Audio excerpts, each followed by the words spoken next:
नमस्कार. SLT24 हा आपला प्रिंटर आपण स्वतः मॅन्युफॅक्चर केलेला आहे, असेंबल केलेला आहे. तर यामध्ये लेबल रिबन कशी टाकायची ही एक सिंपल गोष्ट मी तुम्हाला दाखवणार आहे. हा अशा टाईपमध्ये प्रिंटर आहे. ओके, ओपन करण्यासाठी हे दोन नॉच प्रेस केले व उचलले की हा ओपन होतो. हा इथे या साईडला आपण स्टिकर बसवणार आहे, इथं आपण रिबन बसवणार आहे. रिबन बसवण्यासाठी हा ग्रीन कलरचा स्लॉट आहे, ह्याला प्रेस केले की हे ओपन होतं बघा.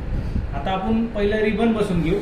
रिबन बसवण्यासाठी इथं दोन स्पिंडल दिलेले आहेत, असे बॉक्समध्ये दोन स्पिंडल आहेत व्हाईट. ओके, सर्वप्रथम एक व्हाईट स्पिंडल एक ब्लँक कोरमध्ये टाकून घेऊ आणि ही ब्लँक कोर वरच्या साईडला लावून घेऊ. हे जो डॉट आहे या साईडचा हा तुमच्या लेफ्ट साईडला पाहिजे आणि हे लेफ्ट साईडला इझिली बसतं. ह्याला स्प्रिंग टेन्शन दिलेलं आहे. जी रिबन आहे ही रिबन क्लॉकवाईज पकडायची, म्हणजे मी अशी पकडली 12 1 2 3 क्लॉकवाईज पकडली. त्यानंतर हा स्पिंडल मी टाकून दिला याच्यामध्ये, थोडासा प्रेस करायचा. ओके, आणि जसे वरची रिबन लावली त्याप्रमाणे पहिलं राईट साईड लेफ्ट साईड बसून घ्यायची. हे बघा, हा डॉट मी याच्यामध्ये बसवतोय आणि हे इथं लावून घेतलं. ओके, ह्याला एका स्टिकरनी वर चिटकून टाकायचं. कधी कधी ह्याला चिकट येतं, कधी कधी नाही येत. तर आलं तर डायरेक्ट चिटकवायचं, नसेल तर अशा टाईपमध्ये एक स्टिकर घ्यायचा. ह्या स्टिकरनी इथं वर चिटकून घेतलं. मी काय केलं, जी मोठी रिबन आहे ती खाली बसवली, डायरेक्ट वरच्या साईडनी घेतलं आणि इथं वेस्टेज, म्हणजे आपण इथं का चिटकवलं, हे वेस्टेज वाइंड होण्यासाठी आपण चिटकवलं. थोडंसं वाइंड करायचं ब्लॅक एसपर्यंत आलं. हे ब्लॅक आहे. ओके, आता आपण स्टिकर टाकू. स्टिकर कोणते पण असू दे. आता ही मी 2x1 ची साईज घेतली. हा मीडिया घेतला, याच्यामध्ये टाकला. एक साईडनी हे बसवा, दुसऱ्या साईडनी बसवा. ठीक आहे, हे जे लेबल आहे हे बॅक साईडनी टाकले. हे बघा, मी इथे टाकलं. ओके, आणि हा जो स्टीलचा रॉड आहे, ह्या स्टीलच्या रॉडच्या मधनं घ्यायचं. हा स्टीलच्या रॉडच्या मधनं येईल. या दोन मीडिया ऍडजस्ट होतात, कमी जास्त होतात.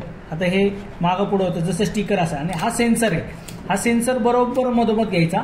हे जे ग्रीन कलरचं आहे त्याच्या मधनं गेलं पाहिजे. चुकून काय काय जण वर्ण बसवतात, तर वर्ण नाही घ्यायला पाहिजे, ह्या सेन्सरच्या मधनं गेलं पाहिजे. ठीक आहे, आणि हा मीडिया जो आहे तो या स्टिकरच्या मध्ये घ्यायचा. हे लॉक बी करता येतं, पण लॉक नका करू. जस्ट हे असं मुव्हेबल झालं पाहिजे एवढं. ठीक आहे, हे इथपर्यंत घ्यायचं. आता हे मी पुढे एक्स्ट्रा काढून टाकतो हे अशा टाईपमध्ये. आणि हे दोन्ही साईडनी प्रेस करायचं. कधी कधी काय काय जण काय करतात, एका साईडनी करतात, एका साईडनी लॉक नाही होत. म्हणून करताना दोन्ही साईडनी अंगठी ठेवा आणि प्रेस करा, जेणेकरून हे टाईट बसेल. हे बसवल्यानंतर प्रिंटर ऑन करूया आपण.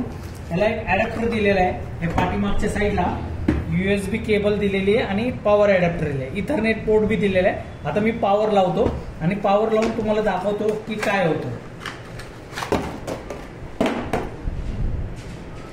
जस्ट आता मी हे पॉवर आहे, ही पॉवर लावतो इथे.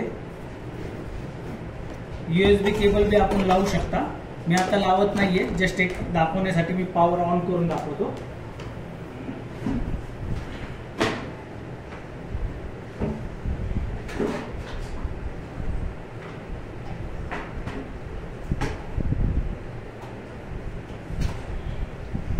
इथे पॉवर ऑन झालेली आहे.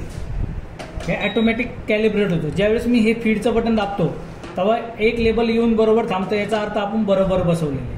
जर काही चुकीचा बसवलं असेल तर तिथं लगेच रेड कलरची लाईट लागते, म्हणजे वरची लाईट लागते. त्यामुळं काय होतं की आपण समजू शकतो आपण काहीतरी चुकीचे बसवलं. आता बघा, मी फीडचं बटन दाबतोय, दोन्ही फिरतंय, सगळं प्रॉपर बसलेलं आहे आणि ब्ल्यू कलरची लाईट लागलेली आहे. याचा अर्थ आपण लावलेलं आहे सगळं बरोबर आहे. तर अशा पद्धतीने SLT24 प्रिंटर यामध्ये लेबल रिबन कशी बसवायची हा व्हिडिओ होता. जर कुणाला काही डाऊट असेल तर साई कृपाशी संपर्क साधा. साई कृपा तुम्हाला निश्चित त्याचे सोल्युशन सांगेल. धन्यवाद.